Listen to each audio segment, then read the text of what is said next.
एक भक्त ने पूछा, बाबा मैं सब कुछ सही से करती हूं, रोज पूजा पाठ करती हूं, फिर भी घर में बरकत नहीं है, धन नहीं टिकता, सदस्य बीमार रहते हैं, तो आज इन्हीं सवाल का जवाब मिलेगा। घर के मंदिर में जलने वाले दीपक घंटी रोज धोने वालों गौर से सुन लो, वरना पूरा घर हो जाएगा बर्बाद।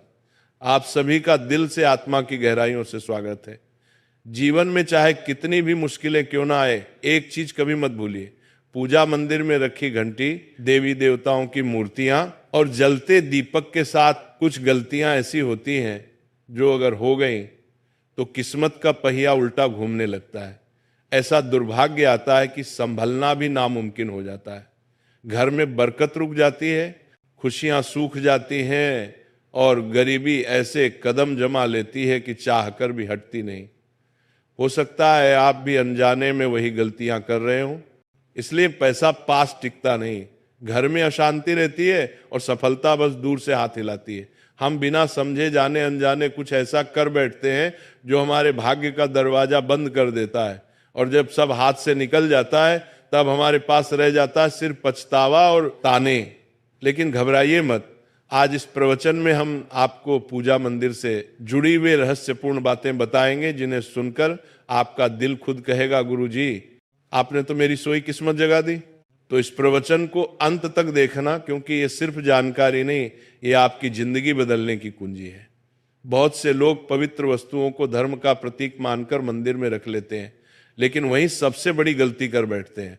आज हम आपको विस्तार से बताएंगे पूजा मंदिर में कौन सी चीजें रखना शुभ है और कौन सी अशुभ, दीपक कितने बजे जलाना चाहिए और जलाते समय कौन सा मंत्र बोलना चाहिए, घंटी कब बजानी है, सुबह या शाम, और कितनी बार, शंख कब और कैसे बजाना चाहिए, और बजाते समय किस मंत्र का जाप करना चाहिए, दीपक रोज धोना चाहिए या नहीं, मंदिर में कितनी मूर्तियां रखनी चाहिए और क्यों। ये 7-8 बातें छोटी लग सकती हैं, लेकिन इनका असर आपकी किस्मत पर सीधा पड़ता है। इस तरह की जानकारी आपको कहीं और नहीं मिलेगी, चाहे आप लाखों करोड़ों खर्च कर दें। हम अपने मन से कोई कहानी नहीं गढ़ते, ये सब ज्ञान है। ज्योतिष शास्त्र, धर्मशास्त्र और ऋषि मुनियों की वाणी से लिया हुआ, जिसे हम आपके लिए आसान भाषा में लेकर आते हैं। और हाँ, एक भक्त ने हमसे पूछा था, गुरुजी मैं रोज पूजा करता हूं लेकिन फल क्यों नहीं मिलता, उल्टा नुकसान ही हो जाता है। इस प्रवचन में मैं आपको इस रहस्य का भी जवाब दूंगा। पूजा हमारे जीवन का अभिन्न हिस्सा है। हर कोई किसी न किसी देवी देवता की आराधना करता है। कोई माँ दुर्गा के चरणों में शीश झुकाता है, तो कोई भगवान विष्णु के नाम का स्मरण करता है, और हाँ, उनकी पूजा का फल भी मिलता है। लेकिन क्या आप जानते हैं, छोटी छोटी अनजानी गलतियां ही उस फल को रोक देती हैं। ये गलतियां इतनी मामूली लगती है कि हम इन्हें नजरअंदाज कर देते हैं, लेकिन शास्त्रों में साफ लिखा है, पूजा में पूर्ण फल पाना है तो इन बातों का ध्यान रखना जरूरी है। आज हम बात करेंगे घर के मंदिर में दीपक और घंटी के सही उपयोग के बारे में। क्या दीपक को रोज धोना चाहिए या हफ्ते में 1-2 बार धातु का दिया हो तो कब और कैसे साफ करना चाहिए, मिट्टी के दीपक का सही समय और सही अवसर कौन से हैं, मंदिर में किस प्रकार की घंटी का उपयोग सबसे शुभ माना जाता है, घंटी कब बजानी है, कितनी बार बजानी है, और क्या शाम की पूजा में घंटी बजाना उचित है। सबसे पहले बात करते हैं मिट्टी के दिए की। ये साधारण सा दिखने वाला दिया वास्तव में शुद्धता और पवित्रता का प्रतीक है। दिवाली हो, कोई धार्मिक पर्व हो या फिर कोई बड़ा अनुष्ठान, मिट्टी का दिया जलाने का अपना ही महत्व है। घर के मंदिर में या दरवाजे के पास जब इसे जलाया जाता है तो ऐसा लगता है मानो लक्ष्मी माता खुद आपके आंगन में प्रवेश कर रही हो। लेकिन ध्यान दीजिए, जब ये दिया मंदिर में रखा जाता है तो इसके नियम बदल जाते हैं। मिट्टी का दिया एक बार जलाने के बाद दोबारा मंदिर में नहीं रखना चाहिए। हर बार नया मिट्टी का दिया ही उपयोग करना शुभ माना गया है। ऐसा करने से वास्तु दोष दूर रहता है और घर में बरकत बनी रहती है। अब आगे इस प्रवचन में हम जानेंगे मंदिर की घंटी से जुड़े हुए रहस्य, जो शायद आपको पहले कभी नहीं बताए गए। अब आते हैं धातु के दियों पर। आपने देखा होगा कि लोग पीतल या तांबे के दिए इस्तेमाल करते हैं।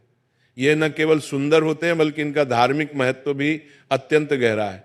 लेकिन इन्हें सिर्फ जलाना काफी नहीं है, इनकी शुद्धि भी उतनी ही जरूरी है। इन्हें रोज धोकर खासकर गंगा जल से साफ करना चाहिए। गंगा जल से धोने पर दिया पवित्र हो जाता है और घर में सकारात्मक ऊर्जा चारों ओर फैल जाती है।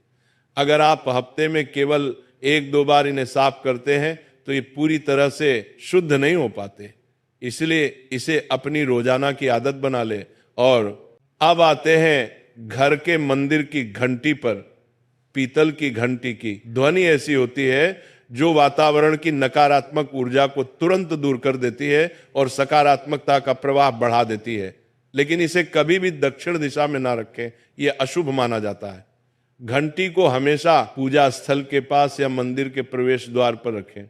सबसे शुभ घंटी वह होती है जिस पर गरुड़ की नक्काशी हो, इसे गरुड़ घंटी कहते हैं और इसे अत्यंत पवित्र व फलदायक माना गया है। अब सवाल आता है, घंटी कितनी बार बजानी चाहिए? भोग लगाते समय घंटी को 5 बार बजाएं। ऐसा करने से भगवान भोग को जल्दी स्वीकार करते हैं।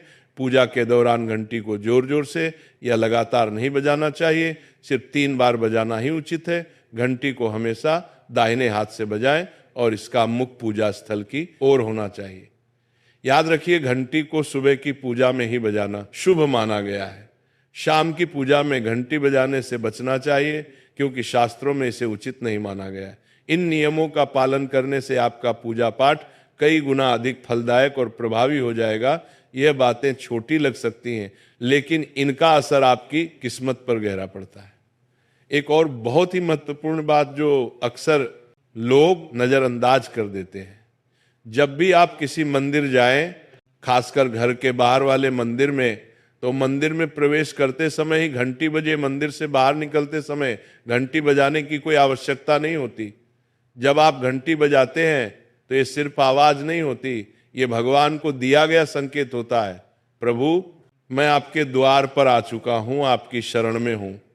एक बार घंटी बजाने का मतलब है कि आपने भगवान के दरबार में प्रवेश कर लिया है और पूजा आरंभ कर रहे हैं।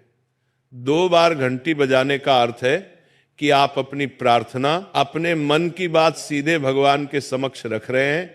अब हम आपको कुछ ऐसी बातें बताने जा रहे हैं जिन्हें शायद आपको कोई ना बताए, इसलिए इन बातों को ध्यान से सुनिए क्योंकि ये आपके पूजा पाठ को और भी अधिक फलदायी बना सकती है। अब आइए जानते हैं पूजा मंदिर के कुछ आवश्यक नियम। पूजा करते समय आपका मुख हमेशा पूर्व दिशा की ओर होना चाहिए। ये दिशा सबसे शुभ मानी जाती है क्योंकि यहाँ से सूरज की पहली किरण आती है जो सकारात्मक ऊर्जा से भरी होती है। पश्चिम की ओर मुख करके भी पूजा की जा सकती है, लेकिन पूर्व दिशा का लाभ कई गुना अधिक है। घर की सीढ़ियों के पास पूजा घर बनाना अशुभ माना गया है क्योंकि वहां नकारात्मक ऊर्जा का प्रवाह अधिक होता है। भगवान का आसन हमेशा आपके आसन से ऊंचा होना चाहिए, कम से कम 10 इंच ऊंचा। भगवान की प्रतिमा को सीधे जमीन पर रखना अशुभ माना जाता है। ऊंचा आसन पूजा स्थल में सकारात्मकता और ऊर्जावान माहौल बनाए रखता है। पूजा करते समय हमेशा चटाई या आसन पर बैठे। ये न केवल आरामदायक है बल्कि ध्यान और श्रद्धा को भी स्थिर रखता है। ध्यान दें कि आपका आसन भगवान के आसन से ऊंचा ना हो, इससे भगवान के प्रति आदर और विनम्रता बनी रहती है। अगली बात बेहद जरूरी है, पूजा घर में कभी भी सड़े, बासी या मुरझाए हुए फूल न रखें। मुरझाए फूल पूजा में अशुभ माने जाते हैं क्योंकि वे नकारात्मक ऊर्जा को बढ़ाते हैं। हमेशा ताजे, सुगंधित और खिले हुए फूल ही भगवान को अर्पित करें। जब फूल मुरझा जाएं या काले पड़ जाएं तो उन्हें सम्मान पूर्वक मिट्टी में दबा दें। इससे नकारात्मक ऊर्जा दूर होती है और आपके घर में पवित्रता बनी रहती है। एक और महत्वपूर्ण नियम, जिस कमरे में आप सोते हैं उसमें घर का मंदिर नहीं बनाना चाहिए। यदि परिस्थिति के कारण आपको अपने सोने के कमरे में ही मंदिर रखना पड़े तो रात को मंदिर को ढक दें या उस पर पर्दा डाल दें। इससे रात के समय मंदिर से निकलने वाली ऊर्जा आपके विश्राम को प्रभावित नहीं करेगी। ऐसा करने से घर में शांति और आपकी पूजा में एकाग्रता बनी रहती है। अब एक और विशेष बात, कभी भी काले कपड़े पहनकर पूजा न करें। सनातन परंपरा में माना जाता है कि काले वस्त्र मन में भारीपन और नकारात्मक भाव लाते हैं जो पूजा की ऊर्जा को कमजोर कर देते हैं। हमेशा शुभ और हल्के रंग के वस्त्र पहने ताकि मन में शांति, पवित्रता और सकारात्मकता बनी रहे। चलिए अब जानते हैं घर के पूजा मंदिर में किन चीजों को नहीं रखना चाहिए। किसी भी देवी देवता की एक ही तस्वीर या मूर्ति रखें। एक से अधिक तस्वीरें ऊर्जा का संतुलन बिगाड़ सकती हैं और पूजा का प्रभाव कम कर सकती हैं। एक ही रूप को स्थान दें ताकि भगवान की ऊर्जा पूरे मन से आपके जीवन में प्रवाहित हो। घर में शिवलिंग रखना अत्यंत पवित्र माना जाता है, लेकिन इसे सही दिशा में रखें। हमेशा उत्तर या पूर्व दिशा में रखें और स्वच्छ स्थान पर ही स्थापना करें। इसे शोरगुल या गंदे स्थान पर कभी ना रखें। भगवान की टूटी हुई मूर्तियां या फटी तस्वीरें पूजा स्थान से तुरंत हटा दें। टूटी मूर्ति पवित्रता को कम करती है और सकारात्मक ऊर्जा के प्रवाह में बाधा डालती है। इसे शास्त्र सम्मत तरीके से त्याग दें। शंख भगवान की कृपा का प्रतीक है। गोमती चक्र से घर में समृद्धि आती है और जल से वातावरण शुद्ध होता है। जल को रोज बदलें और इन पवित्र वस्तुओं को हमेशा साफ रखें। रोज पूजा स्थल की सफाई करें। गंदगी से नकारात्मक ऊर्जा आती है और ध्यान भंग होता है। स्थान को सुंदर, सुव्यवस्थित और सुगंधित रखें ताकि मन सहज रूप से भगवान में लग सके। अब आइए जानें कि हमारे घर के पूजा मंदिर से जुड़े कुछ ऐसे नियम जिन्हें मानना बेहद जरूरी है। सबसे पहले पूजा स्थान हमेशा घर के शांत और पवित्र कोने में होना चाहिए और अगर वह उत्तर पूर्व दिशा में हो तो सबसे उत्तम है। यह दिशा घर में सकारात्मक ऊर्जा का संचार करती है और आपकी पूजा को और प्रभावशाली बनाती है। ध्यान रहे पूजा स्थल कभी बेडरूम या रसोई के पास ना हो।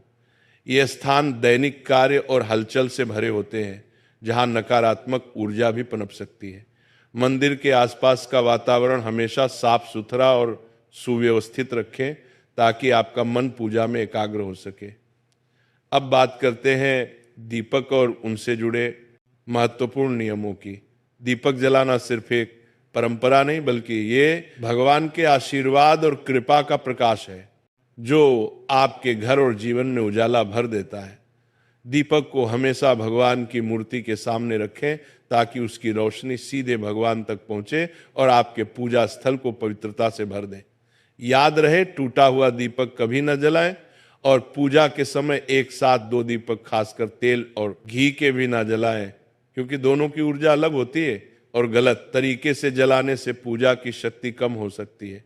वास्तु के अनुसार घी का दीपक बाईं ओर और तेल का दीपक दाईं ओर रखना शुभ होता है, लेकिन ध्यान रहे दीपक कभी भी पश्चिम दिशा में ना रखें। दीपक के लिए उत्तर या पूर्व दिशा सबसे अच्छी मानी जाती है।